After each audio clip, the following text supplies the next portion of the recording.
हामीलाई के भेट्नु भन्ने थियो है, मुख्यमन्त्रीले आज भेट्ने भनेर टाइम दिनुभयो।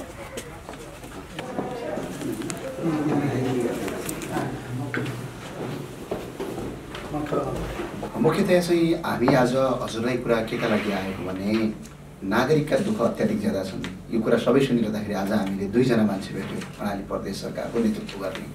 एकजना स्वयं मुख्यमन्त्री जो कुरा हामीले सुन्यौँ, अर्का कृषि मन्त्री अर्थात् बिमला केसी। हजुरहरूको दुईटैको मुखार बिन्दुबाट हामीले पाएको कुरा के हो भने हामीले काम गर्न सकेनौँ होइन।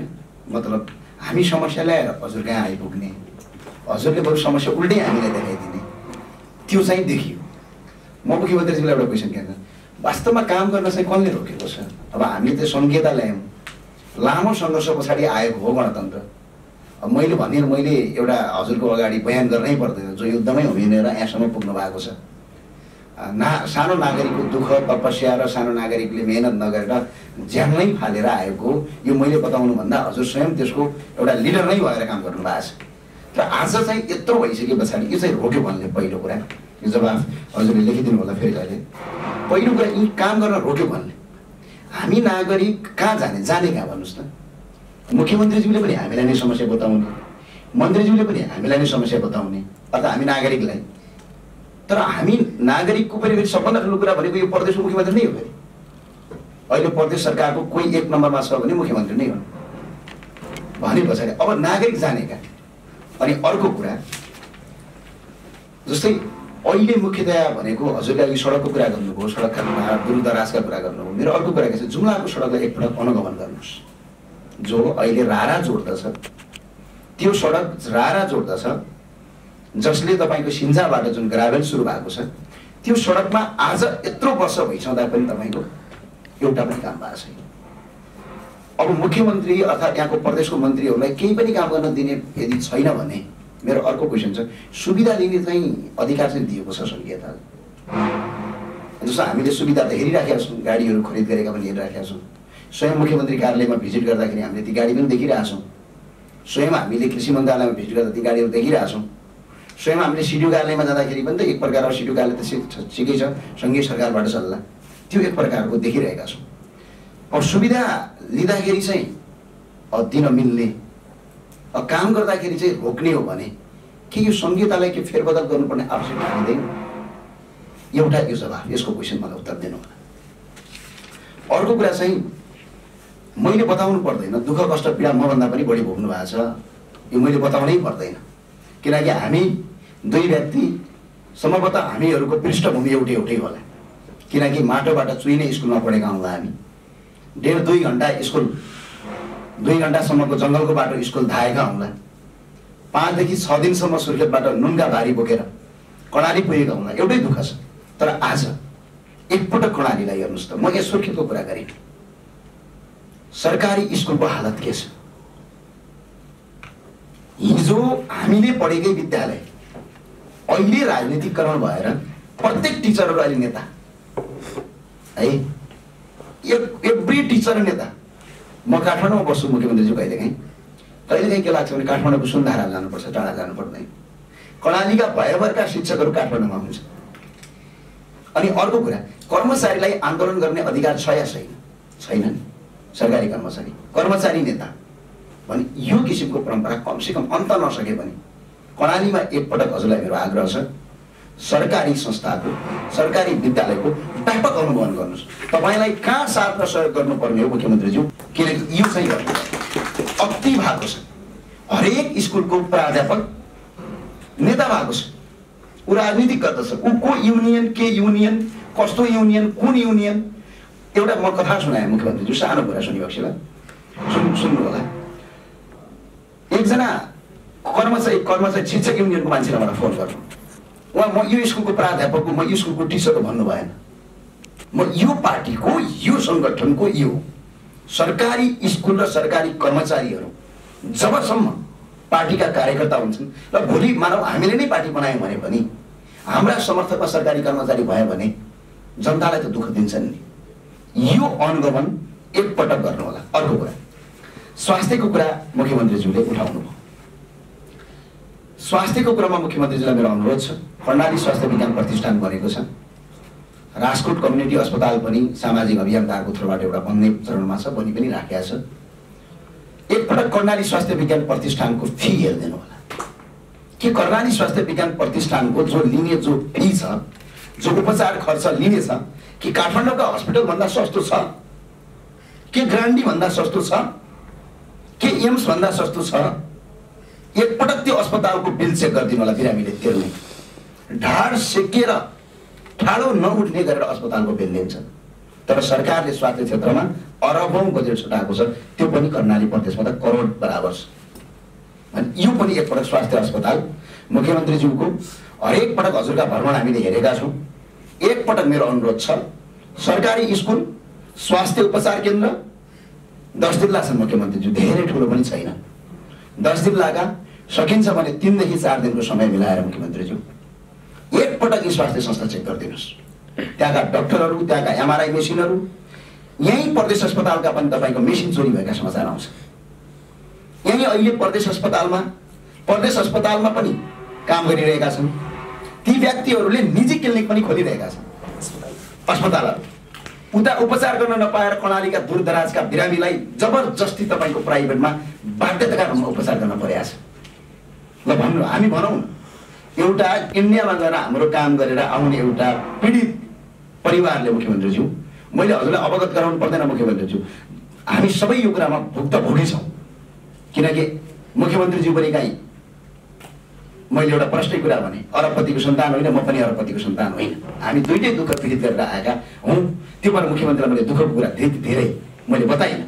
तर एकपटक सम्झिनुहोस्, कर्णालीबाट, इन्डियाबाट, काला पहाडबाट भारी बोकेर आएर बिरामी पर्दाखेरि मेरो त सरकार छ, कर्णालीमा को छ मुख्यमन्त्री, हाम्रै कालीकोटका महेन्द्र बहादुर शाही छन् भन्दाखेरि एउटा प्राउड अफ फिल हुन्छ यहाँका नागरिकले। तर त्यहाँ कर्णालीको प्रदेश अस्पतालमा आइरहँदाखेरि प्रदेश अस्पतालमा भरको काम गर्न नगरेर जानी काम गरिँदैन, अनि ल्याएर प्राइभेटमा थन्काइन्छ, अनि त्यहाँ लाखौँको बिल उठाइन्छ, अनि उसको घर जग्गा निलाम हुन्छ, उसको जग्गा जमिन निलाम गर्नुपर्नेछ, उसको बाबुबाजेको सम्पत्ति निलाम गर्नुपर्नेछ। यो रोकिदिनु भयो भने मुख्यमन्त्रीज्यू हजुरको साथमा मेरो ज्यान र जीवन गए पनि तपाईँको पछाडि म खडा भएर उभिनेछु। हामीले चाहिएको।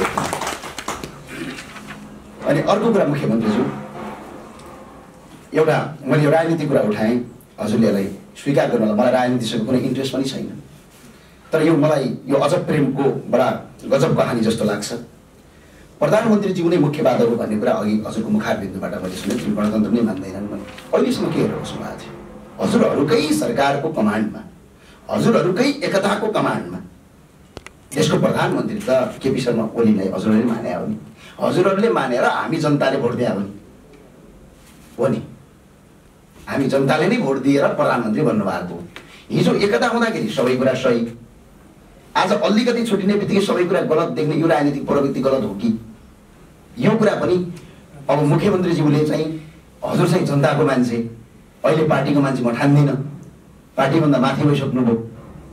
यस्ता यी कुराहरूलाई अलिकति पछाडि राखेर, राजनीतिक गफलाई पछाडि राखेर जनताका सेवामा खटिदिनु होला, मेरो कुरा आग्रह छ। अर्को कुरा, मैले केन्द्रको सरकारको कुरा गरिनँ मुख्यमन्त्रीज्यू, एउटा कुरा दलितको कुरा अघि उठाउनु हो। सम्भवतः मुख्यमन्त्रीज्यूले उठाएको कुरा यति सही छ, यति धेरै पछि आज जातीय विभेद धेरै कम भएको छ। किनकि हामी त्यो क्षेत्रबाट बिलोङ्स गर्छौँ जुन क्षेत्रमा जातीय विभेद अत्याधिक ठुलो रूपमा पीडित थियो। त्यसमा हामीले यहाँभन्दा अगाडिका सरकार बने, हामीले हेऱ्यौँ ती सरकारहरू, कहिले काङ्ग्रेसले बनायो, कहिले नेकपाले बनायो, कहिले प्रचण्डले प्रधानमन्त्री बन्नुभयो, कहिले माधव नेपाल बन्नुभयो, हरेक मान्छेहरू बने, स्वयं मुख्यमन्त्रीज्यू पनि एकपटक मन्त्री पनि बन्नुभयो। एउटा दलित आयोग भन्ने छ, दलित आयोगको प्रमुख यहाँभन्दा 2 महिना अगाडिसम्म रिक्त थिए। जब देशमा कम्युनिस्टको सरकार छ, कम्युनिस्टको सरकार भनेको जातीय विभेदको सरकार, कम्युनिस्टको सरकार भनेको सर्वहारा वर्गको सरकार, हामी सबैले सुन्ने कुरा त्यो हो नि। तर त्यस्तो बेला पनि दलित आयोगको प्रमुख नै नियुक्ति हुँदैन। अब यो भनेपछि यसलाई कसले रोकेको छ? या कर्णालीमा दलित आयोगको काम के भइराखेको छ भने अर्को कुरा, पश्चिम रुकुम त यहीँ हो नि, जसमा नवराज विक लगायतकाहरू हत्या भयो। त्यहाँ त स्वयं तपाईँको कम्युनिस्ट आन्दोलनबाट उठेका, स्वयं वर्गीय मुक्तिबाट उठेका, स्वयं जातीय विभेद अन्त्य गर्नुपर्छ भनेर उठेका तिनै कम्युनिस्टहरूले दलितलाई मार्न पर्छ भन्ने जस्तो कुरा संसदमा बोलेको भेटियो भने यसलाई किन कारबाही हुँदैन? एउटा यो कुरा चाहिँ गहिरोका साथ हजुरले राख्नु होला। हामीले संसदको वचन पनि सुनेका छौँ, त्यहाँ गइसकेपछि दलित अभियन्ताहरूमाथि गरेको दुर्व्यवहार पनि हेरेका छौँ। भने कर्णाली प्रदेशमा, हजुरकै प्रदेशमा यत्रो कम्युनिस्टको सरकार छ, यत्रो जातीय विभेदको सरकार छ, यत्रो सर्वहारा वर्गको सरकार छ, त्यहाँ स्वयं कम्युनिस्ट आन्दोलनबाट स्थापित भएका नेताहरू माननीय जनार्दन शर्माहरू किन दलितलाई एउटा नाता परेकै आधारमा दलितका कुराहरूलाई संसददेखि लगेर तल्लो तहसम्म दबाउने कोसिस गरिन्छ? यो एकपटक मुख्यमन्त्रीको ध्यान जाओस्। अर्को कुरा, संविधानमा उल्लेख गरेर दिएनन् भन्ने कुरा हामीले सुन्यौँ। संविधानले सम्भवतः प्रदेशलाई शक्तिशाली बनाएन भन्ने कुरा सबैको सुनिन्छ देशैभरि। सायद प्रदेश नम्बर 7 का मुख्यमन्त्रीको पनि यही कुरा थियो हामी कहाँ। त्यसमा चाहिँ मैले एउटा कुरा भने संविधानको पहिलो कुरामा लेखेको छ मौलिक हक र अधिकारको कुरा गरेका छ। हामी संविधानकै कुरा गर्छौँ। धेरै ठुलो सम्भवतः मलाई लाग्छ 10 वर्षको जनयुद्ध पनि संविधानकै लागि भयो। एउटा गोलमेल समाजको संविधान बनाउँ, सामन्ती सत्ताको अन्त्य गरौँ। त्यो संविधानमा पहिला म 3वटा बुँदा प्रष्ट हेर्छु। एउटा बोल्न पाउने हक भन्छ। अघि मुख्यमन्त्रीज्यूले भन्नुभयो तपाईँहरूले हामीलाई खबरदारी गर्नुपर्छ, सहयोग गर्नुपर्छ भन्नु। म एउटा प्रश्न गर्न चाहन्छु। यही कर्णाली प्रदेश हो, यही मुख्यमन्त्री कार्यालयबाट जम्मा 300 देखि 400 मिटर अगाडि छ, खुल्ला भन्छ। प्रहरी कार्यालयबाट जम्मा 20 देखि 30 मिटर अगाडि छ। मेरो हत्कडी हानेर खुट्टा भाँसियो जहाँ तपाईँले गरेको खबरदारी सभामा सम्बोधन गर्दाखेरि आजसम्म ती प्रहरी कर्मचारीहरूलाई हजुरले के गर्नुभएको छ? यसको जवाब दिनुहोस्। मलाई त्यो जवाब चाहियो। तपाईँ यो प्रदेशको मुख्यमन्त्री भयो, म ज्ञानेन्द्र साई यही प्रदेशको नागरिक हुँ। मेरो घर जुम्लाका कर्णाली प्रदेश, मेरो अहिले अस्थायी घर कहाँ? सुर्खेत। भने म हजुरको के हो? जनता हो। हजुर मेरो के हो? मुख्यमन्त्री हो। भने मेरो अधिकार हुन्छ कि हुँदैन कि जसले गैर कानुनी रूपमा सर्वोच्च अदालतले फैसला गरिसकेका छ, गैर कानुनी रूपमा व्यक्तिगत आरोपमा मलाई उल्टो हत्कडी हालेर तपाईँको 18 घण्टासम्म उल्टो हत्कडी हालेर मेरो खुट्टा बाँच्ने प्रहरी अधिकारीहरूलाई अहिलेसम्म मेरो प्रदेशको मेरो मुख्यमन्त्रीले, म मेरो नै भन्छु, मेरो मुख्यमन्त्रीले के एक्सन र के काम गरेका छ कि जब म सन्तुष्ट हूँ। यो कामको मलाई जवाफ चाहियो मुख्यमन्त्रीज्यू। किनभने मैले मुख्यमन्त्रीज्यू कहाँ नै राख्ने हो? मेरो अरू यहाँभन्दा ठुलो मान्छे कोही छैन। किनकि म कर्णाली प्रदेशको नागरिक हो, मेरो अभिभावक मुख्यमन्त्री हो। मेरो अभिभावकले ती प्रहरी अधिकारीहरूलाई र ती झुटा मुद्दा लाउने पत्रकार भनेका पित पत्रकारहरूलाई के कारबाही गर्नुभएको छ र के कारबाही गर्नुहुन्छ? आज मलाई जवाब र कमिटमेन्ट पनि चाहियो, प्रतिबद्धता पनि चाहियो। एउटा कुरा।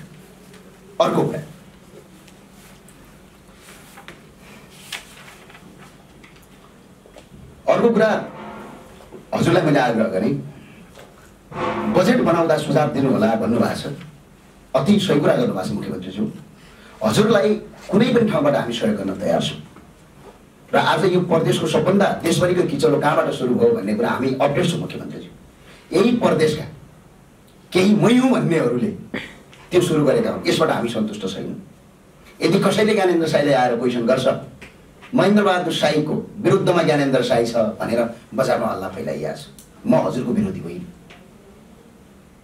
यो कुरा हजुरले पनि ध्यान राख्नु होला। म हजुरको पनि विरोधी होइन, अन्य मान्छेको पनि विरोधी होइन, कुनै दलको पनि विरोधी होइन, कुनै पार्टीको पनि विरोधी होइन। मैले त सरकारले गरेका कुराहरू यहाँ भएन, कमी कमजोरी हो, यसलाई सुधार भने हो। सुधारले भाषा फरक भयो होला।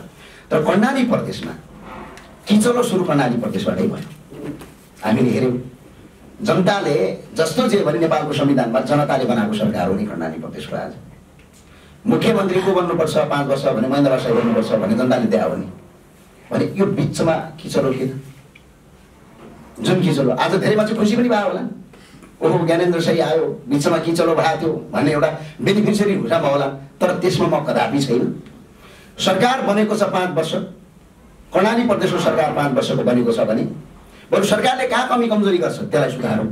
तर त्यो सरकारलाई तपाईँको सरकारलाई पूर्ण अधिकारका रूपमा काम गर्न दिउँ। यो बिचमा किचलो नगरौँ। किचलो गरेर जनताले किचलो गर्नलाई चुनेका होइनन्। आज मैले केन्द्रको कुरा गरिन सक्दा हजुरलाई र अर्को कुरा हजुरलाई बधाई छ। हजुरको सरकार अहिले बहुमतमा छ, यसका लागि हामी हजुरलाई बधाई पनि दिन चाहन्छौँ।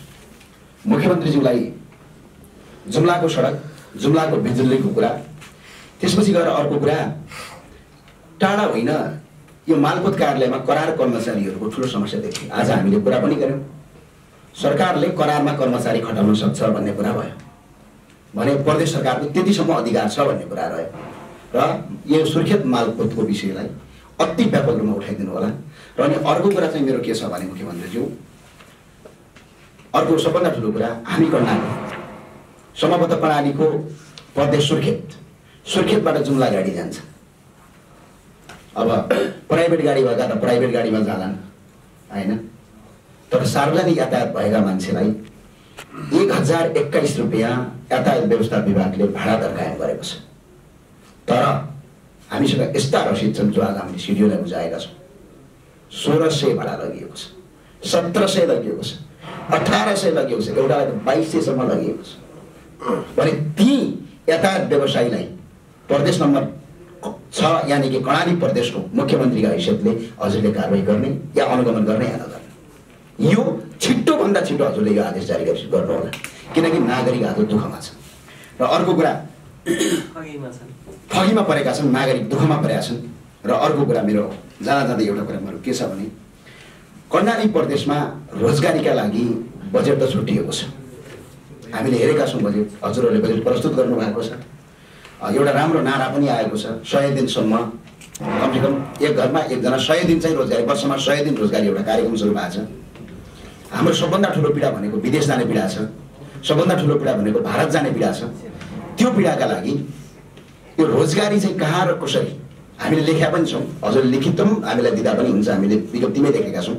यो रोजगारी सिर्जना गरिदिनु होला। र अर्को कुरा मेरो जाँदा भन्नु के छ भने ठुलो आशा बोकेर जनता र नागरिक तपाईँका पछाडि छन्।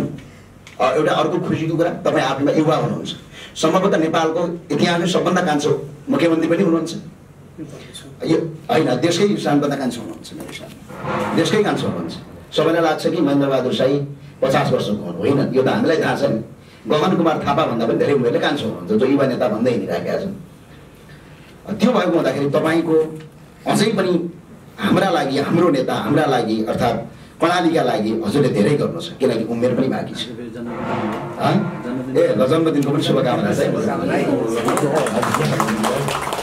अब भनिसके पछाडि मुख्यमन्त्रीज्यूले चाहिँ पार्टीको कामभन्दा बढी जनताको काम गरिदिनु होला। मुख्यमन्त्रीज्यू हजुरले नै भन्नुभयो नि संसदीय व्यवस्थाले ठिक गरेन।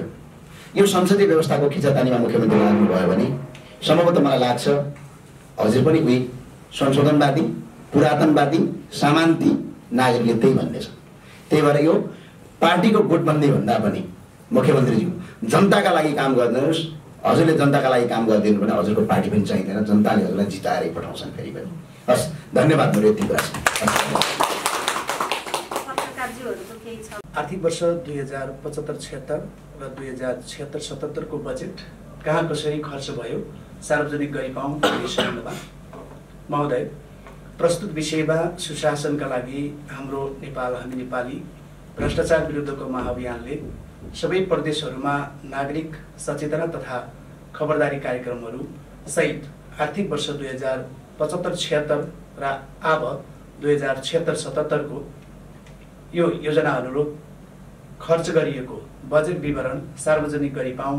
यी 2 आर्थिक वर्षमा कुल बजेट 62 अर्ब 63 करोड 62 लाख 53,000 प्रस्तुत भएको देखिन्छ। क्रमशः अब 2075-76 मा 28 अर्ब 28 करोड 28 लाख 28,000 र अब 2076-77 मा 34 अर्ब 35 करोड 34 लाख 25,000 विनियोजन भएकोमा यो सम्पूर्ण विवरण आम कर्णालीवासी नागरिकहरू समक्ष सार्वजनिक गरियोस् भन्ने हाम्रो अनुरोध छ। 1 पूर्वाधार विशेष कार्यक्रम अन्तर्गतको बजेट 1 अर्ब 20 करोड। 2 एक निर्वाचन क्षेत्र एउटा सडक अन्तर्गत 24 करोड बजेट। खानेपानी क्षेत्रको विकास सुर्खेतका लागि भनेर छुट्याएको बजेटमा 1 अर्ब 38 करोड 35 लाख। यसैगरी नमुना बस्ती विकास ध्यान अध्ययनका सम्बन्धमा 25 करोड 50 लाख। डोल्पा, हुम्ला, मुगु, जुम्ला, कालीकोट आवासीय विद्यालयका लागि 3 करोड 75 लाख। सुर्खेत प्रदेश अस्पतालका लागि 20 करोड 5 लाख, घुम्ती अस्पतालका लागि 2 करोड, कडाली उज्यालो अभियान अन्तर्गत 55 करोड, सिँचाइको लागि 1 अर्ब 70 करोड 25 लाख, रणनीतिक सडकको लागि 10 करोड, 24वटा सडकको लागि 1 अर्ब 29 करोड, जनता सडक कार्यक्रम अन्तर्गत 63 करोड, वीरेन्द्रनगर सडक गुरु योजना निर्माणका लागि 21 करोड, जडीबुटी खेतीका लागि 10 करोड, भेरी कडाली बबई तिला नदीमा वृक्षारोपणका लागि 11 करोड 40 लाख, विपद बाढी पीडितका लागि 6 करोड, वित्तीय अनुदानका लागि 80 करोड, कडाली अर्गानिक कृषि कार्यक्रम 2075-76 का लागि 12 करोड, कृषि औजार कारखाना अन्तर्गत 7 करोड, साना किसान हातेमालो कार्यक्रम सिप अन्तर्गत 5 करोड, यसैगरी कडाली ओखर स्याउ विदेश फिजाउँ भनी 1 करोड, कृषक पेन्सनका लागि 3 करोड, शिक्षा विकासको लागि 72 करोड 98 लाख, अस्पतालको लागि 46 करोड 17 लाख 50 हजार, कृषकलाई सहुलियत ऋण अन्तर्गत 30 करोड, चिस्यान केन्द्रका लागि 15 करोड, उद्यमशीलता उपकरण सहयोगका लागि 16 करोड, दलित एकल महिला, बुढा वृद्धहरूलाई हवाई टिकट निशुल्क अन्तर्गत 1 करोड 50 लाख, एक जिल्लालाई 2 नमुना पावर क्षेत्र विकास कार्यक्रम, उच्च मूल्य कृषिको वस्तु उत्पादनको लागि 15 करोड, कफी, कपास, अलैँची, केशर, बदाम उत्पादनका लागि 5 करोड, एक घर एक रोजगार वर्षमा कम्तीमा 100 दिन रोजगार अन्तर्गत चालु वर्ष 6 अर्ब 63 करोड 84 लाख 85 हजार बजेट। अब 2075-76 मा चालु खर्च गर्दा रोजगारी कति सिर्जना भयो? तटबन्ध र पहिरो नियन्त्रणका लागि 49 करोड 50 लाख। उल्लेखित शीर्षक अनुसारको बजेट 18 देखि 30 महिनाभित्र कहाँ, कसरी र कति खर्च भएको छ सोको सम्पूर्ण हिसाबको जानकारी दिनुहुन नेपालको संविधान 2072 को धारा 27 को सूचनाको हक, सार्वजनिक सरोकारको विषयमा नागरिकको सार्वजनिक सूचना पाउने हक अन्तर्गत माथि उल्लेख गरिएको विषयमा सूचना पाऊँ भने यो ज्ञापन पत्र पेश गर्दछौँ, अन्यथा हामी कानुनी उपचारमा जान बाध्य हुनेछौँ। पदार्थ प्रधानमन्त्री तथा मन्त्री परिषदको कार्यालय सिंहदरबार काठमाडौँ, राष्ट्रिय सूचना आयोग काठमाडौँ, अख्तियार दुरुपयोग अनुसन्धान आयोग टंगाल काठमाडौँ। धन्यवाद।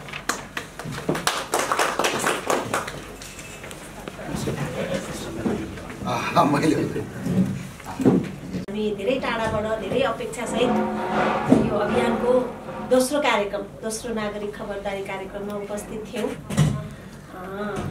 र यस क्षेत्रका नागरिकहरूको मुख्यमन्त्रीप्रति धेरै अपेक्षा रहेको पनि हामीले पायौँ।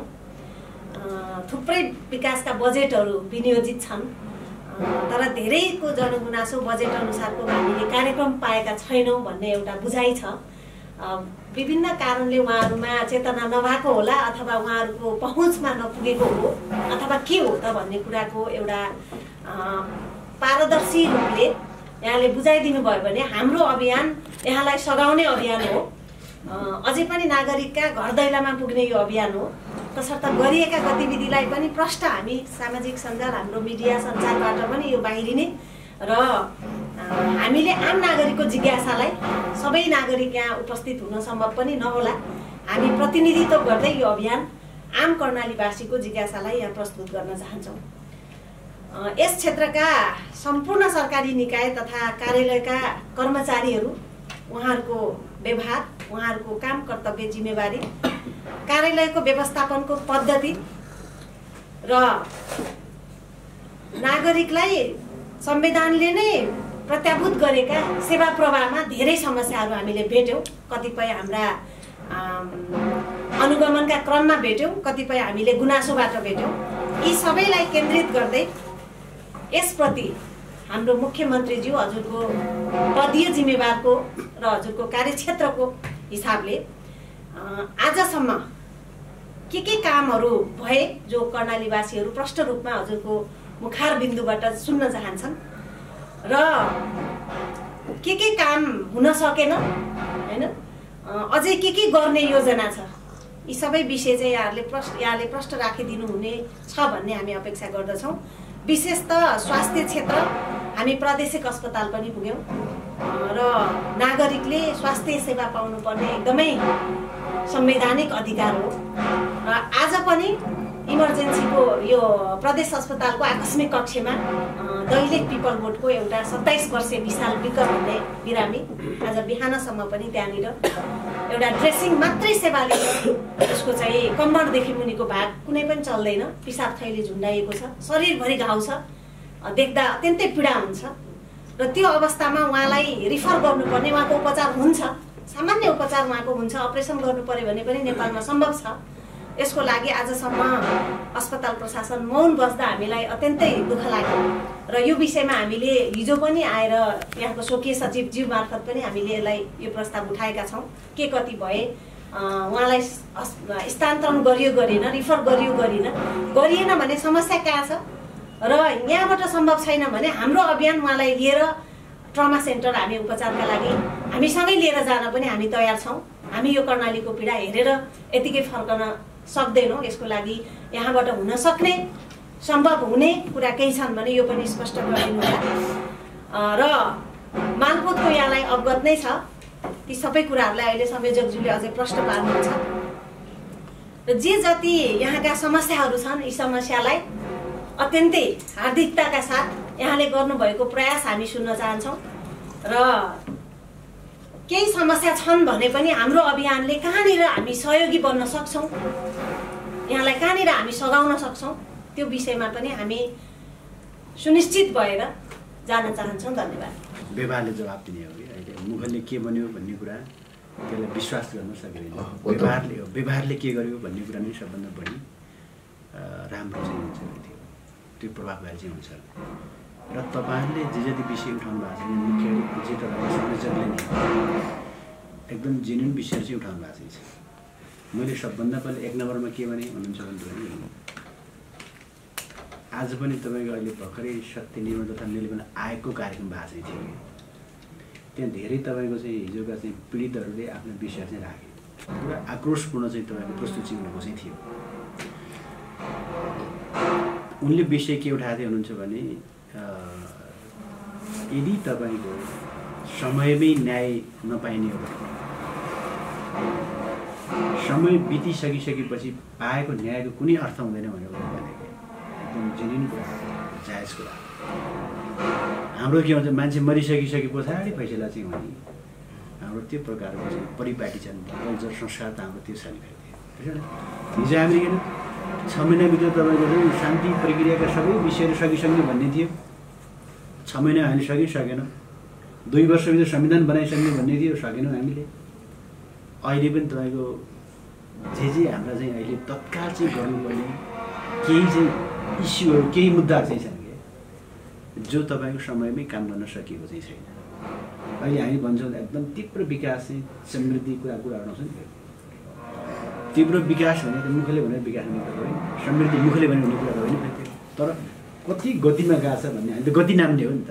गति भने एकदम कसुवाको गति, यति धिमो गति छ। जस्तै हामी भन्छ कार्यक्रम 1 बजे कार्यक्रम भन्ने हुन्छ, 1:30 बजी जान्छ, 2 बजी जान्छ, 2:30 बजी जान्छ, कार्यक्रम चाहिँ हाम्रो तयारी हुन्छ, मान्छे आइपुग्यो। ठिक छ, मुख्यमन्त्री एकैछिन है यो विकासको कुरा गर्नुभएछ।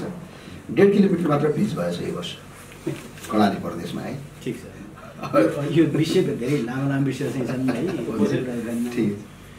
अब हामीले सडक तपाईँको अघिल्लो वर्ष, यो वर्ष त धेरै किलोमिटर हाम्रो सडक पिच हुन्छ। हेर्नुभयो अहिले जम्मै ठाउँ ठाउँ गिटी फाल्यो नि, भित्रको चाहिँ हालेर भने भ्यालीभित्रको धेरै हुन्छ। अघिल्लो वर्ष सुरुमै पिच बनाउनको लागि सरकार बनिएको कहिले भन्ने कुरा बुझ्नुपर्छ। सरकारले सबभन्दा पहिला प्रदेश सरकारले काम गर्ने भनेको सँगै सरकारले काम गरिराखेको ठाउँमा ओभरल्यापिङ गर्ने होइन कि। अहिले हामी ओभरल्यापिङ गर्ने भइदिएको भए पिच हाम्रो बढी बन्थ्यो। हाम्रो ओभरल्यापिङ नगरेर हाम्रो प्रदेश सरकारका कहीँ कतै डुप्लिकेसन नहुने गरी नयाँ योजना चाहिँ छनौट गर्नु पऱ्यो। नयाँ योजना छनौट गर्ने अन्त ट्र्याक खोल्ने कुरा हो नि त। जस्तै कर्णाली प्रदेशको अहिलेको 2 वर्ष हो, तेस्रो वर्ष त रनिङमै चाहिँ छ। 2 वर्षको मात्रै तपाईँले ट्र्याक कति किलोमिटर खन्यो भने प्रश्न गर्नु न। कति हुम्लामा कति किलोमिटर ट्र्याक खन्या चाहिँ छ प्रदेश सरकारले, जुम्लामा कति किलोमिटर ट्र्याक खोल्या चाहिँ छ, कालीकोटमा कति खोल्यो, 10 जिल्लाका चाहिँ जिल्लाहरूमा ट्र्याक कति किलोमिटर खोल्नुभयो भने सोध्नु न। त्यो सोध्दैन क्या, त्यो प्रश्न सोध्दैन, त्यो लेख्दैन नि। तर तपाईँको चाहिँ अहिले हामी गर्दा त्यही 1.5 किलोमिटर हामी त त्यो पिच गरे पनि होइन। त्यो गरे के हुनुहुन्छ भने तपाईँको नगरपालिकाले तपाईँको यो ठाउँमा उक्किया छ, टालो उक्किया थियो क्या। त्यो टालो उक्किया ठाउँमा केही बजेट हामी टालो हालिदिएको मात्रै हो, पिच गरे पनि होइन। त्यहाँ जहाँ तपाईँको चाहिँ त्यो खाल्डाखुल्डी परेको थियो, खाल्डा पुगेको कुरोलाई तपाईँको पुरै पत्रकार गर्दै खिचेर न्युज बनाएर चाहिँ अब 1.5 किलोमिटर खोल्ने 1 किलोमिटर खोल्ने भने चाहिँ सट्टै त्यस्तै बनाइहाल्यो। त्यो ठिक छ, त्यो केही पनि छैन। तर अब हामीले हेर्ने कुरा के छ, समग्र कति गयो भन्ने कुराको हेर्नुपर्छ। कार्यक्रम कहाँ थियो, कुन ठाउँमा हालेको थियो, हामीले त अघि पनि त्यही भन्यो नि त। कार्यक्रम कहाँ हालेको थियो, कुन ठाउँमा हालेको थियो कि है। जहाँ पैसा हालेको छ, कार्यक्रम स्वीकृति भएको कार्यक्रमको कार्यान्वयन कति भयो भन्ने कुरा हामीले हेर्ने हो कि। बजेट कति थियो, कार्यक्रम कति थियो, कहाँ थियो, त्यसको कार्यान्वयन चाहिँ कति प्रतिशत चाहिँ काम भयो भन्ने कुरा बरु हामीले त्यो ठिक हुन्छ। अब यस्तै टिपिकल कुरा ट्याक्क त्यो ल्याउने हो भने त त्यो त्यस्तै हुन्छ। त्यसो भने यो यतापट्टि हामी धेरै नलागौँ, नजाउँ, विस्तृतमा पछि जाउँ। ठिक छ, कहाँ कति के भएछ भन्ने कुरा हामीले के हामी लिखित जवाब मागि नै राखेका छौँ। हामी अब लास्ट के छ भने त्यो तपाईँ जवाब माग्यो नमाग्यो भने हामी त हरेक कामको कार्य प्रगति विवरण वेबसाइटमा अपडेट गर भनेको छ। अपडेट हुन्छ, तपाईँले हेर्नुभयो भने धेरै कुरा त्यहीँबाट पाउनुहुन्छ यो। अब अहिले हामीले प्रत्येक मान्छेले त्यही गरेर बुझाउनु त सकिँदैन, त्यो आम नागरिकले माग्ला होइन। अब तपाईँहरूले त के हुन्छ भने सबै कुरा हाम्रो वेबसाइटबाट डाउनलोड गर्ने, वेबसाइटमा चाहिँ हेर्ने, सार्वजनिक गरी वेबसाइटमा नै सार्वजनिक गरे हाम्रो वेबसाइटमा हामीले। त्यसपछि अर्को कुरा हामीले प्रत्येक जिल्लामा तपाईँको नि आजसम्म गरेका कामका बारेमा तपाईँको बुकलेट निकालेर बुकलेट पनि हामी तयार हुँदैछ होइन। हामी बुकलेट पनि प्रकाशित गर्छौँ जिल्लामा। त्यसपछि समग्र तपाईँको प्रदेश सरकारले टोटल्ली कति गर्यो भन्ने कुरा चाहिँ प्रदेश सरकारले वार्षिक तपाईँको बुकलेट निकाल्छ। यति चाहिँ काम भयो भन्ने कुराका बारेमा खर्च हाम्रो बजेट यति भयो यो तपाईँले डिटेलमै पाउनुहुन्छ। यसमा समस्या हुँदैन, डिटेलमै पाउनुहुन्छ भनेको तपाईँ डकुमेन्ट हुन्छ। अब मैले अघि तपाईँको मुख्य अब उठाउनु भएकै विषय कहाँनिर थियो भने प्रदेश सरकारले काम गर्न केले रोक्यो भन्ने कुरा क्या। यो उहाँले उठाएको प्रश्न त्यही हो, जम्मै पत्रकारले विषय उठाउनु थियो, जम्मैले उठाउने कुरा त्यही थियो, केले रोक्यो भन्ने कुराको बारेमा। किनकि अब जिम्मा त संविधानमा जे व्यवस्था छ नि त्यो अनुरूप त काम गर्नुपर्ने, त्योभन्दा बढी अफिस त उहाँको पनि होइन, कसैको पनि होइन। प्रदेश सरकारको जे तपाईँको कार्य छ नि भयो, त्यो कार्य विभाजनमा प्रदेश सरकारले गर्ने कामको बारेमा त संविधानमा प्रष्ट व्यवस्था भएको छ नि। संविधानमा व्यवस्था भएको व्यवस्था अनुरूप चाहिँ काम गर्न किन सकेन प्रदेश सरकारले, किन रोक्यो, प्रश्न यहीँनिर हो क्या तपाईँले गरेपछि। मैले सुरुमै अघि पनि मैले के भने हुन्छ भने समयमै तपाईँको अहिले काम पुरा गरिदिनुपर्ने सङ्घीय सरकारका केही थियो क्या जिम्मेवारी चाहिँ थियो। साथै प्रदेशका मुख्यमन्त्रीहरू म त गएर नि पोखरामा 6वटा मुख्यमन्त्रीहरू जम्मा भेलै गर्नुभयो नि त।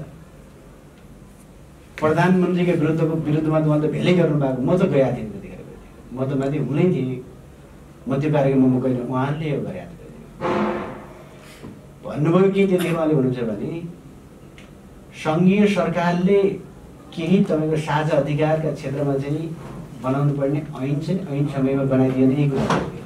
अहिले हाम्रो काम त रोकियो त, अहिले यातायातको कुरा चाहिँ उठाउनु भयो। संविधानमा तपाईँको अधिकार प्रदेशलाई चाहिँ छ, तर तपाईँको अहिले हस्तान्तरण प्रदेश सरकारले गरेका छैन। ऐन बनाउनु पर्छ, सँगै ऐन बनाएर मात्रै अधिकार सुम्पिसकेर मात्रै प्रदेश सरकारले काम गर्न पाउने भयो, नत्र ऐन बेगर त काम गर्नै पाउँदैन छैन। प्रदेश सरकारको सम्पूर्ण तपाईँको शान्ति सुरक्षाको जिम्मा चाहिँ प्रदेश सरकारको हुनेछ, संविधानमा त्यो छ नि। अहिलेसम्म तपाईँको चाहिँ अहिले अब प्रहरी प्रदेश सरकारले हस्तान्तरण गरेको छैन, प्रहरी ऐन प्रदेश सरकार सङ्घीय प्रहरी ऐन चाहिँ सङ्घीय सरकारले बनाइदिएको छैन, अहिलेसम्म रोकिदियो, समस्या चाहिँ आयो। त्यसपछि तपाईँको निजामती ऐन नबनाएसम्म त कुनै पनि तपाईँको तर प्रशासनिक संरचना हामीले खडा गर्न सक्दैनौँ, राख्न सक्दैनौँ। प्रशासनिक संरचना नराखेपछि हामीले तर काम गर्न अवधि दिन सक्दैनौँ, आर्थिक अधिकार दिन सक्दैनौँ भने त्यसपछि त्यसको कार्यान्वयनमा आउने अवरोध सिर्जना हुने भयो त। भुक्तानी पाएन भने जस्तै अघिल्लो वर्ष के भयो, हुम्लाका मान्छे खानेपानीको सुविधा गर्न जुत्न पुगे, दैनिकका मान्छे चौतारीमा चाहिँ पुगे, यो प्रकारको समस्या आयो त चौधारी तपाईँको चाहिँ भुक्तानी दिनुपर्ने भयो डोल्पाको, हुम्लाको भुक्तानी जुम्लाले दिनुपर्ने भयो, जसले गर्दा तपाईँको समयमै तपाईँको सङ्घीय सरकारले पूज्य प्रधानमन्त्रीले यो विषयमा चासो राख्नु भएन।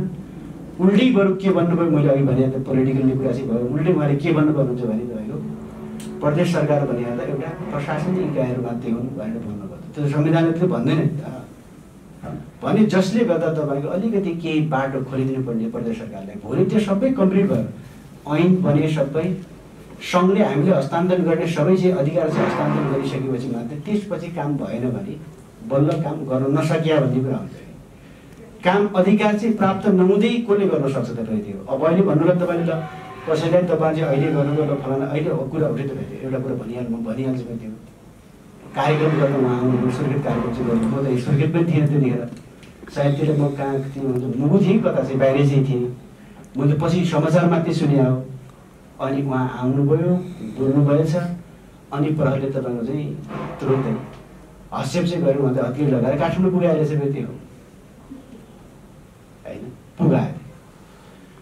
अब यसमा तपाईँको अहिले तपाईँले हेर्नुहोला प्रदेश सरकारलाई सिडिओले कतिको कुरा चाहिँ एक्सेप्ट गर्छ, अनि पुलिसको डिएसपीले कति एक्सेप्ट गर्छ, एसपीले कति गर्छ, डिआईले कति गर्छ। अहिले हामीले चाहेर भने एकजना मान्छेले न त कोही चोरलाई समातेर हामीले ल्याउन सक्छौँ, न त कसैले तपाईँको अहिले तुरुन्तै कोही समात्यो निर्दोष मान्छे, अहिलेलाई तुरुन्त छोडेर निर्दोष मान्छेमा त्यसो नगर भनेर हामीले भनेतिर चाहिँ हामीले मुक्त गर्न सक्छौँ। त्यसो भयो भने समस्या यहाँनिर रह्यो त। अहिले कारबाही गर्ने अधिकार त हामीसँग छैन, पुलिसलाई कारबाही गर्ने अधिकार हामीसँग छैन होइन। अनि त्यही बारेमा पत्रकारले प्रश्न गरेका थिए, म तपाईँले यहाँ भएछ, त्यसपछि तुरुन्त काठमाडौँ गइसकेपछि त्यो रिभर क्लबमा चाहिँ एउटा कार्यक्रम चाहिँ भएको थियो, त्यहाँ तपाईँको बारे प्रश्न सोधिहालेँ मैले। त्यो हाम्रो क्षेत्र अधिकारभन्दा बाहिर कुरा हो। मैले यही भनेको थिएँ कि मैले चाहेर न त समातिएको मान्छेले छुडाउन सक्छु, न त कसैले समात भने म समात्न सक्छु। प्रदेश सरकार यति निर्णय हजुरकैले आरोप लगाएको मुख्यमन्त्रीले आदेश दिनुभयो र गरियो भन्ने थियो। त्यही त, अब त्यो त आरोप त जे पनि लाउनु पाइयो त होइन। सुन्नु न, मेरो कुरा भन्छु, के भने भन्ने कुरा त नजानु, रियालिटी के हो भन्ने कुरा जानुपर्छ। जुम्लाका संसद हुनुहुन्छ अहिले पदम राय, उहाँ नै स्वयं त्यहाँ गएर के भन्नुभएको छ, म पनि हिरासतमा थिएँ, म पनि कुटिएको व्यक्ति हो, 8 दिन म पनि यही हिरासतमा बसेँ। उहाँले के भन्नुभयो भने यो माओवादीका विरुद्धमा तपाईँ विप्लवको कार्यकर्ता भएर यो आएको हुनाले र मुख्यमन्त्री तपाईँको महेन्द्र साईका विरुद्धमा बोलेको हुनाले यस्ता मान्छेले तिमीहरू भेट्ने त्यहाँभित्र एकजना हाम्रो नेकपाको चाहिँ हिम्मत खत्री पनि हुनुहुन्थ्यो क्या। उहाँले मैले सुन्ने गरी उहाँले के भन्नुभयो भने तपाईँ जम्मै कुटाइ खाने ठाउँमा ज्ञानेन्द्र साईले कुटाइ खाने भनेको मुख्यमन्त्रीको विरोध गरे हो, पार्टीको विरोध गरे हो, यस्ता मान्छेसँग तिमी लाग्ने भनेर उहाँले आफ्नो कार्यकर्ताले भन्नुभएको थियो। मैले के भने उहाँलाई, हामी यहाँभित्रको एउटा कर्णालीवासी हो, त्यो परमबहादुर रोका सिधा गाउँपालिकाको व्यक्ति हो, हामी पनि सिधा गाउँपालिका 5 र 3 का व्यक्ति हौँ भने एउटा सार्वजनिक व्यक्तिले सोधै हिरासतमा आएर इभन मेरो आँखाले मलाई सुनाइरहेको छ, मैले जवाफ पनि दिएको छु उहाँलाई। उहाँहरू तमाम व्यक्तिहरू आएर के भन्नुभयो भने महेन्द्र साईको आदेशमा नेकपाको विरुद्धमा ज्ञानेन्द्र साईले बोलेको हुनाले यस्ताले पिटाइ खाने भने मार खान्छ यसले भने उहाँले मलाई बोलेर गएपछि मैले एउटा शब्द भने आइन्दा यस्ता मन्त्रीहरू म भए केही छैन, इभन कुनै एउटा सर्वसाधारण त्यहाँ आयो भने तपाईँहरू जस्ता मन्त्रीहरू आएर यहाँ निकाल्न जरुरी छैन, मैले यही भनेको थिएँ। भने यहाँबाट पुष्टि हुन्छ कि भन्दा ठिक अर्को पत्रकारले पनि भन्नुभएको थियो, म यहाँलाई भन्छु। पत्रकारले के भन्नुभयो भने हामीले बारम्बार मुख्यमन्त्रीको आदेश छ, प्रहरीहरूलाई परिचालन गरेर खुटेकै हो भनेर गणेश कञ्चन भारतीले बोल्नु भएको छ। जिल्ला प्रशासन कार्यालय सिडिओ जो त्यहाँनिर हुनुहुन्थ्यो कृष्ण खड्का, उहाँले त्यो बोल्नु भएको छ। त्यो जवाब हो कि ठिक छ। अब यो मान्छे मरेका मान्छेका चाहिँ बारेमा कुरा पनि उठायो भने प्रुभ गर्न गाह्रो हुन्छ। तपाईँले जीवित मान्छे चाहिँ खडा गर्नुभयो, यो कुरा मैले भन्दा जीवित मान्छेहरू ल्याएर नि यसका बारेमा कुरा गर्न सकिन्छ। गणेश कञ्चन ल्याउँ जीवित मर्याएर नि मान्छे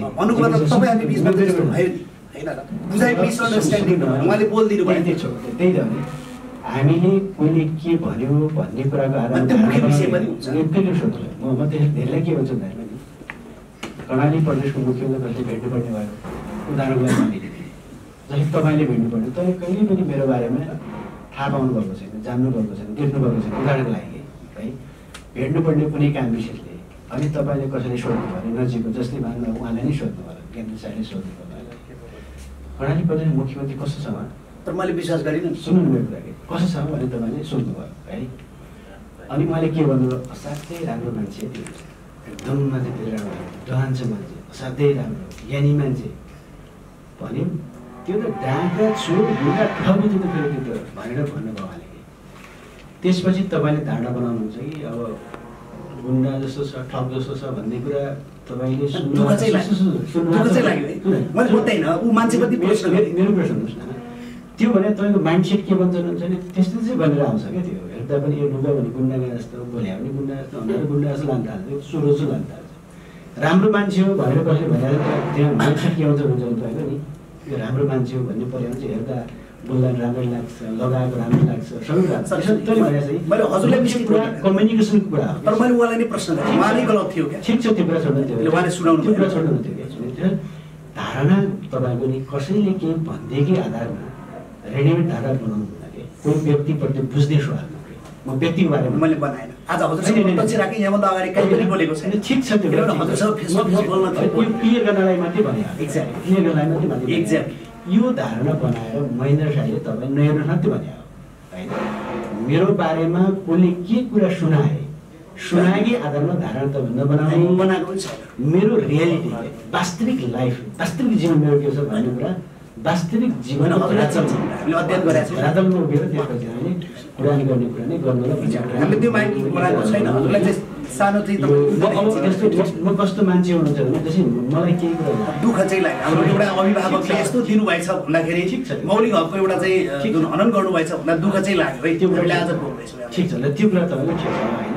त्यसो भावनाले अब हामीले के गर्ने हुन्छ भने नि धारणा कसैको सुनेकै आधारमा बनाउनु होला मेरो सुझाव तपाईँहरू सबैलाई। मलाई केही कुरा लाग्यो भने त उहाँले म उहाँसँग सिधै कुराकानी गर्छु ल मान्नु न व्यक्तिगत सेलामी बसाउँला कुराकानी गरौँला। कतिपय कुरा त गलत कम्युनिकेसनको कारणले गर्दा धारणा बन्छ मान्छे त हामी हटाउँछौँ नि त्यो समस्या चाहिँ हुँदैन होइन।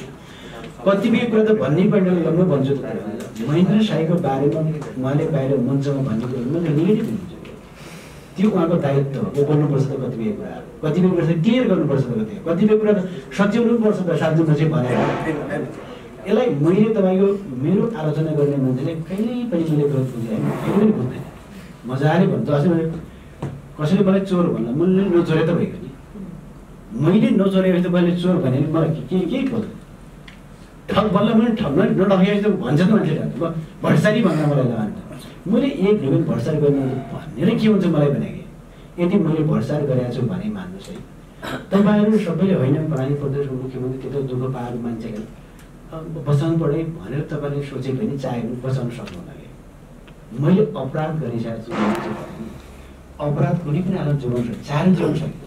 त्यसो भन्नाले के काम गर्दा ठिक हुन्छ भन्ने कुरा मेरो आत्मा मेरो मनले भन्ने कुरा हो कि मेरो मनले के भन्छ भन्ने कुरा मुख्य कुरा हो। त्यसो भने मेरो मान्यता के भन्दा राम्रो काम चाहिँ गर्नुपर्छ होइन तर अरूले राम्रो भनिदिनुपर्छ भन्ने कुरा मेरो मान्यता होइन। त्यसो भने यो कुरा यति नै त्यसो भने अलिकति मैले भने प्रदेश सरकारले काम अलिकति गर्न नसकेको यही मैले वस्तुगत कारणले मैले भने अब त्यो हाम्रो बाध्यता अझै पनि कायमै छ है। केले रोक्यो भन्नुहुन्छ नि यसले रोक्यो अहिले जस्तै टेन्डर गरिदिने मान्छे छैन कि ल भन्नु टेन्डर गरिदिने मान्छे छैन बजेट छ। अब अहिले तपाईँको सबै माथि गएर खुट्टा समातेर टोपी फालेर तपाईँको इन्जिनियरहरूलाई बिचरा जसरी पनि आएर त्यो थुप्रै टेन्डर गरिदिन्छ त्यो बिचरा भने कहाँसम्म लिएर आएको थियो यी किन टेन्डर यही टेर्दैन कागजमा ल्याएछ बिन्ती गरेर ल्याएछ भने नल्याउने हो भने त अब तपाईँले भने जस्तै कि त सङ्गीतै डिरेक्ट गरेर हिँड्नु पऱ्यो व्यवस्था छैन कि हिँड्नु पऱ्यो फेरि त्यो होइन पऱ्यो तपाईँको काम त गर्नु पऱ्यो त्यो जसरी पनि जे गरेर हुन्छ तपाईँको ल्याएर काम त गराउनु पऱ्यो। त्यसो भएकोले आउँथ्यो फेरि त्यो मलाई पनि हिजो त अर्कै खाले मान्छे रिस पनि उठ्थ्यो मलाई एकदम झनकै म रिस आउँथेँ चर्कै सुरु हुन्थ्यो मलाई तर अहिले तपाईँको मैले भने एकदम प्रेम लभ के भन्यो लभ गरेर मात्रै काम गरेर अहिलेसम्म बिचरा नगरेर जसरी यति काम गरेँ बरु जाला यति काम गरेर जा त फगाइकन काम लिनुपर्ने भावी छ कि यो मेरो बाध्यता हो कि हाम्रो बाध्यता छ यति मात्रै भने हामीले त्यही गर्नु त्यसको कुरा। अब अरू कुरा अब सबै ठिकै छन्। अब अनुगमनको कुरा एकदम महत्त्वपूर्ण कुरा चाहिँ छ किनभने शिक्षा क्षेत्रमा पनि छ। शिक्षकहरूको अहिले के छ भन्नुहुन्छ भने संविधान भएको व्यवस्थामा माविसम्मको सबै स्थानीय तहले जिम्मा दिएको छ स्थानीय तहको माताहरू चाहिँ छन् होइन। त्यसो भए मैले अहिलेसम्म केही अनुभव गरेँ तपाईँको विगतसँग तुलना गर्ने हो भने त अलि धेरै तपाईँको प्रभाव गरिरहेको छ। विगतमा चाहिँ के भन्छ भने शिक्षामै त्यहाँ नपढ्ने, सट्टामा राख्ने, त्यही भएर जडा जाँडा खाने, ठेगापट्टा गर्ने, अर्को गर्ने दुनियाँ गर्दै शिक्षकहरू। तर अहिले अलिअलि केही पहल गर्दा मिल्ने स्थानीय तहले त्यो शिक्षकहरूलाई केही ट्यागमा ल्याएर केही त अराजकै चाहिँ ठुलो नेता पनि हजुरले भनेको कुरो जायज कुरा चाहिँ छ। स्वास्थ्य चौकी लगायत सबै कर्मचारीको हालत त्यही थियो। त्यसो भन्दा उनीहरू त हामी त अर्कै मान्छे अर्कै शक्ति हो भन्ने टाइपको हिजोको जस्तो जो शासकीय जो चाहिँ प्रवृत्ति जो भने यो कर्मचारीको फेरि कायमै छ, सबै क्षेत्रमा चाहिँ कायम, जनप्रतिनिधिमा कायमै चाहिँ छ। अब अलिकति अब मास लाइन जनशैली अपनाउने, जनताको हामी चाहिँ सेवक हो भन्ने कुरा अलिकति मनोवैज्ञानिक भावना त्यो एउटा कल्चर चाहिँ अझै पनि पाउन सकिन्छ। काहीँ यो समस्या हो, यसमा हामी लाग्नुपर्छ भन्ने पनि। अर्को कुरा अब अहिले राम्रो कुरा चाहिँ छ कर्णाली प्रदेशमा आर्थिक साल विभिन्न छन्। अहिले अब सबभन्दा ठुलो समस्या पनि स्वास्थ्यकै कुरा छ। खानपान सबैदेखि लिएर बढी रोगी त तपाईँको यतिपट्टि चाहिँ छ, किनकि सरदर आयुर्वेद त कम छ नि त हाम्रो। त्यसो भए अब अहिले हामीले के भने हुनुहुन्छ भने हाम्रा हस्पिटलहरू जहाँ छन्, प्रदेश हस्पिटलहरू अनि हाम्रो माथिको तपाईँको चाहिँ स्वास्थ्य विज्ञान परिस्थिति हाम्रो पनि छ, त्यो तपाईँको सँगै मातामा छ होइन। तैपनि हामीले के बरु वार्षिक चाहिँ कति बजेट हामीले छुट्याउनुपर्छ, हामी बजेट छुट्याइदिन्छौँ। स्वास्थ्य विज्ञान यो त छुट्याउने कुरा हाम्रो दायित्वभित्रै परिहाल्यो। प्रदेशहरू लगायत जिल्ला हस्पिटलहरू त स्वास्थ्य विज्ञान पैसा हामीले प्रत्येक वर्ष बजेट छुट्याइदिएको छ भने प्रदेश सरकारबाट हामीले छुट्याउनु होइन, तै पनि छुट्याइहाल्छौँ। अस्ति कोभिडमा हामी छुट्यायौँ, करिब करिब तपाईँको त 10 करोडभन्दा मुनि बजेट छैन, त्योभन्दा बेसी नै बजेट हामी पठाएको छौँ। वार्षिक बजेट जान्छ त्यही। अब तपाईँले भने जस्तै तपाईँको कर्मचारी शिक्षकहरू बाहेक अन्य सबैलाई तपाईँको चाहिँ नि शुल्क उपचार गर्ने भने चाहिँ हामी भन्नुपर्छ। हामी पछिल्लो त्यो वर्षको अब हामीले नै कार्यक्रम त्यो व्यवस्था चाहिँ स्वास्थ्य नि शुल्क, शिक्षा नि शुल्क भनेर नारा जुलुससहित देशमा एक किसिमको युद्ध नै भयो, रक्तपात युद्ध भयो। त्यो युद्धले कसैको धनधनको कोही राम्रो पनि भयो नराम्रो पनि भयो, यसलाई म व्याकरणमा गइनँ। तर आज यो देशमा मैले अघि नै भने बजेट नपठाउनुहोस्, एकपटक कर्णाली स्वास्थ्य विज्ञान प्रतिष्ठानमा लिने शुल्कलाई अनुगमन गर्नुहोस्। बजेट छ मुख्यमन्त्रीज्यू, स्थानीय तहमा इनफ छ। पहिला पहिला गाविस हुन्थ्यो, एउटा गाविसमा 5 लाख बजेट पर्दैन थियो, 1 लाख 1.5 लाख बजेट पढायो भने इतिहास 2063-64कै कुरामा पनि सिङ्गो मुलुकको बजेट 3 खर्ब भइरहँदाखेरि एउटा गाविसमा 5 लाख आउँथ्यो, पछि मिलाएर 10 लाखसम्म ल्याउने थियो। अहिले एउटा गाउँपालिका 3वटा गाविससम्म 3-4वटा 2-3वटा मिलाएको छ। जनसङ्ख्या बाँड्ने भने नि करिब करिब करोडभन्दा तल छैन, त्यो पनि 20-22 करोडभन्दा तल छैन बजेट। त्यसको कार्यान्वयन भएको छैन। बजेटको समस्या होइन, समस्या तपाईँको अनुगमनको समस्या, तपाईँको आएर निर्देशिकाको यो प्रब्लम र यो समस्या छ। त्यो भए हुनाले मलाई भनेको स्वास्थ्य र शिक्षामा कर्णालीका लागि विशेष मुख्यमन्त्री मैले आग्रह अहिले पनि फेरि गरेँ, 2 देखि 3 दिनको समय लगेर एकपटक कर्णालीका प्रत्येक स्कुलमा सबैमा पुग्न जो शङ्का लागेको छ मुख्यमन्त्रीज्यूलाई र ठुल्ठुला अस्पतालमा सरकारी अस्पतालमा एकपटक अनुगमन गरिदिएर नागरिकले स्वास्थ्य र शिक्षा पाइदिए भने अहिलेका नागरिकको राजनीतिक परिवर्तन होइन मुख्यमन्त्रीज्यू, नागरिकको इच्छा भनेको दैनिक आधारभूत चिजको परिवर्तन। बस यति मेरो आग्रह, यो चाहिँ गरिदिनु होला। त्यसो भन्दा ठिक छ। अलिकति हामी अहिलेसम्मको उनीहरूको चाहिँ इन्कम स्रोत कति छ हो, जुम्लाको भने इन्कम स्रोत कति छ, आन्तरिक इन्कम स्रोत कति हो, सङ्घले पैसा कति दिन्छ, प्रदेशले पैसा कति जान्छ, यसको आधारमा अब हामीले यदि पर्याप्त पैसा हामीसँग हुन्छ भने शुल्क लिनुपर्छ भन्ने कुनै कारण छैन। शुल्क केका लागि कुनै कारण छैन। यो कुरा चाहिँ हामीले अर्थात् सङ्घले दिएको पैसा त्यसै प्रदेशले दिएको पैसाले पनि नपुग्ने भयो हस्पिटल सञ्चालन लिने हो भनेपछि मात्रै त्यसरी लिनु पऱ्यो क्या। त्यो त कुनै व्यापारीका लागि व्यापारका लागि त होइन, बेनिफिट चाहिएन त्यो त नाफा रहित हो नि, नाफा रहित। तर यिनीहरूको बिल हेर्दाखेरि त नाफा रहित जस्तो लाग्दैन। त्यो अलि त्यसपछि अर्को कुरा तपाईँको अहिले यो जो बजेटको कुरा आयो नि त, बेरोजगारको कुरा चाहिँ छ। अहिले कोभिडको कारणले गर्दाखेरि अझै बेरोजगारको सङ्ख्या बढेको भनेर अहिले अब मुख्यमन्त्री रोजगार कार्यक्रम चाहिँ हामीले भनेर नि एक वडामा तपाईँ कम्तीमा पनि तपाईँ 30 लाख भन्ने मात्र त्यो पपुलेसन गरिबीको आधारमा मात्रामा 50% तपाईँको चाहिँ गरिबी, 50% पपुलेसन 100 मान्ने बजेट विनियोजन गर्दाखेरि भनेर अनि हामीले प्रत्येक वडामा अहिले बजेट भएको छ। वडाकै तपाईँको जनताले त्यहाँ चाहिँ मिटिङ गरेर तपाईँको वडा भेला गराइ एजेन्डा सेलेक्सन पनि वडाकाले गर्ने, छनौट पनि वडाकाले गर्ने र त्यसपछि काम गर्ने, त्यसपछि रोजगारी चाहिँ लिने भनेर त्यो प्रकारको कार्यक्रम पनि तल हामीले चाहिँ पठाएका थियौँ। यसमा मेरो थोरै सदुपयोग र पारदर्शितामा यहाँको जोड आउँछ। त्यो त अनुगमन नै हो।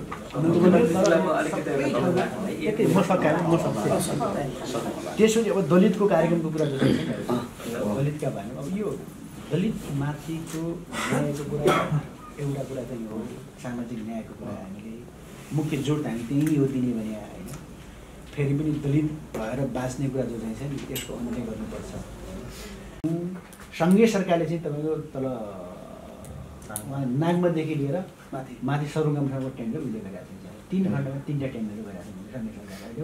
सङ्घीय सरकारले त्यहाँबाट बनाउनु भएको छ, प्रदेशहरूले उतापट्टिबाट बनाएको छ। त्यो भन्ने हामी त्यो पनि ब्ल्याक ट्याप गर्दै भने रिङ रोड जस्तो हुन्छ कि उता पनि यता पनि जान्छ त्यसरी गरेर त्यसपछिको बाँकी पैसा हामीले कहाँ आयो हुन्छ भने उता मुगुसँग जोड्नु डोल्पासँग जोड्नुपर्ने त्यो गोटीसर हुँदै तपाईँको अहिले त्यही 48 चान्स पनि त्यति करोड चाहिँ होला पैसा त्यो हालेर त्यहाँ त्यो भएर डिभिजन नगर्नु भने त्यो भएको हो। अब अरू फेरि अब त्यसको भेटी गरौँला यी कुरा भयो ल अरू के छ त भन्नु त म यो पत्रकारलाई भनेको कुरा सुन्नु पत्रकारले भनेको कुरा के थियो भन्नुहुन्छ भने त्यो तपाईँहरूले पनि सूचना ल्याउनुहोस् मात्रै भने उहाँले सूचना ल्याउनुहोस् गएर आयोजना चलिरहेका ठाउँहरूमा यदि तपाईँ जान पाउनुभयो भने तपाईँले गएर पनि यसो हेर्नु न त्यहाँ फोटोसोटो खिच्नुहोस् भिडियो रेकर्ड गर्नुहोस् त्यहाँ। अब यो आर्थिक वर्ष जुन छ यो 5 वर्ष जुन हाम्रो यो बजेट फिर्ता फेरि त हुँदैन यहाँबाट प्रणालीबाट यसको जवाब चाहिँ सङ्घीय सरकारको बजेट फेरि गएर सङ्घमै जान्छ, सङ्घको सञ्चित खातामा जान्छ। प्रदेशको जो बजेट चाहिँ छ नि प्रदेशको बजेट प्रदेशकै सञ्चित खातामा आज जम्मा हुन्छ, सञ्चितमा आउने हो फेरि फ्रिजबाट जाँदैन, तल हाम्रो बजेट जाँदैन। अब फेरि यहाँ बजेट बनाउँदा नि एउटा कुरा अलि हजुरले के थाहा पाइरहनु पर्ला हुन्छ नि जस्तै हामीले 28 अरब 28 करोड 28 लेख्यौँ नि त्यो भनेको अनुमानित बजेट मात्रै हो। अनुमानित बजेट त्यो ठ्याक्कै त्यति पैसा हो भनेर यो फिर्ता हुने बजेटलाई चाहिँ हाम्रो पुरातात्विक विभागतिर हाल्न मिल्दैन, हाम्रो यो संरचनाहरूतिर मिल्छ सल्लाहहरू मिल्छ त्यो कुरा ठिक हो। अनि ठ्याक्कै त्यति चाहिँ बजेट त्यो हुँदैन। त्यो हामीले अघिल्लो वर्ष 28 अरब भनेर सुरुको वर्ष हामीले अनुमान गऱ्यौँ। 28 हो भयो कति पैसा भन्नुहुन्छ भने हामीसँग 18 अरबमा 18 मात्रै भयो हामीसँग पैसा। 18 को अब टोटल हाम्रो आन्तरिक संरचना यताउतिमै पूर्वाधारतिर जाने भने त 10-12 अरब मात्रै पैसा जान्छ हाम्रो त्यति मात्रै जान्छ। त्यो पनि अनुमानित मात्रै।